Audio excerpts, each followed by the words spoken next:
What is up guys, I'm back, and a while back I did a TechSmash Q&A video, but most of you didn't get to ask any questions. So yesterday I asked again if anyone had any more questions for TechSmash, and I got a lot of responses. So with those responses, here's the next episode of the TechSmash Q&A. So firstly we have Adrian asking, we have seen the drastic improvement over the years with phones, hardware and software, but why isn't enough development being done on the battery life?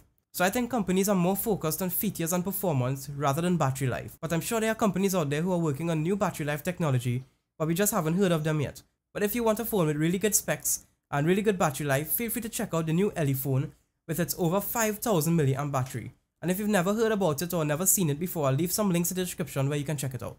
Next up we have Michael asking, reasons why Samsung has forsaken the developer community and whether the same had an impact on the surge in popularity of developer-friendly Chinese OEMs subsequent to Xiaomi's turnaround.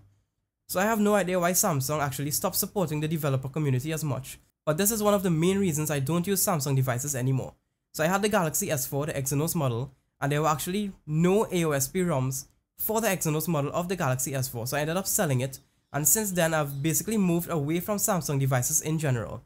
But I am really excited to see what they do with the S6 since they have the new premium build materials and all of that. But I definitely think this lack of developer support really affected and had a huge impact on the rise in developer-friendly Chinese OEMs. Next up we have Adrian again asking, what was the feud between OnePlus and Cyanogen? So I'm not exactly sure what the feud was about, but I'm pretty sure we have Oxygen OS to look forward to, since OnePlus are working with some really talented developers on the new Oxygen OS. Next up we have another Adrian, this time asking, whatever happened to that phone they were trying to kickstart, where you could build different parts of the phone like building a PC? So by that I'll assume you meant Project Ara, and that's still going strong, and I'll leave some links in the description where you can keep yourself updated with the new developments of Project Ara. Next up we have Scott asking, when are you actually going to smash some tech? No.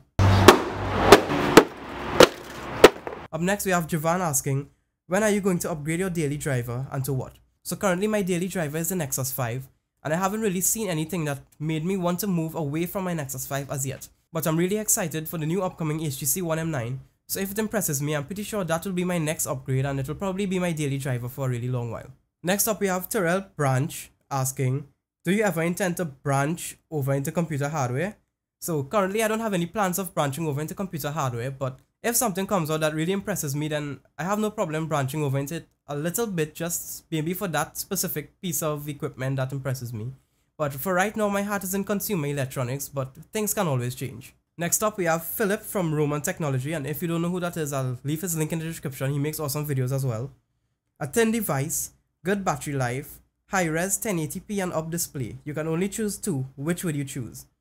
Definitely good battery life and a high-res display. So a thin device is nice, but sacrificing a bit of that thinness, if that's even a word, for a bit more battery life is something I would be really comfortable doing. Next up we have Darian asking, how to fix my iPhone? It has a silly boring OS on it. So I can't help you there, but I'm pretty sure there's a trash can somewhere around in your house or somewhere close by, so. Next up we have Andre asking, how much wood would a woodchuck chuck if a woodchuck could chuck wood? So I guess the woodchuck would chuck as much wood as a woodchuck could chuck if the woodchuck could chuck wood. Next up we have Zach asking, what's your thoughts on the Moto G 2nd Gen and what do you predict the specs for the Moto G 3rd Gen to be? So I think the Moto G 2nd Gen is a really great device, and the Moto G line on the whole was really a game changer in terms of bang for buck. And as for what I predict the Moto G 3rd Gen specs to be, I think it would just be a slight spec bump above the current 2nd Gen Moto G. Next up we have Daniel asking, for those of you who don't know, this is my brother, how do you balance the weight and not fall forward every time you walk with the size of your nose? Well, I took some tips from my little brother, and he had a problem with a huge addition at the back of his head was really long, and he kept falling back every time he tried to walk. But the tips actually worked out really well and I walk pretty comfortably now. But as for him, do you walk comfortable now, bro? Next up we have Guillermo asking, what camera and mic are you using? So I'm currently using the Canon T3i with the 50mm f1.8 lens, and for my mic I'm using, as you can see here, the Audio-Technica AT2035 along with the Focusrite Scarlett 2i2 audio interface. Up next we have Darren asking, would you buy the OnePlus 2 when it comes out? So if I have the money to spare and an invite if needed, I would have no problem at all buying the OnePlus 2 just to see what it is like, and if I like it I can keep it, and if I don't like it I can always sell it. And finally we have Pedram asking, what's your favorite smartwatch and why? So definitely the Moto 360. So although it has some low-end specs when compared to the competition, For me, a smartwatch or a watch in general is basically a fashion accessory. And for me personally, I think that the Moto 360 is a lot more aesthetically pleasing when compared to the other Android Wear devices that are available right now. So for me, the Moto 360 would definitely be my smartwatch of choice. And that's basically it for this Q&A video. If you liked it, feel free to give it a thumbs up below, and if you have any more questions, feel free to leave it in the comment section below as well. I'll try to answer as much as possible. But that's basically it. Thanks a lot for watching, guys, and I'll see you in the next one.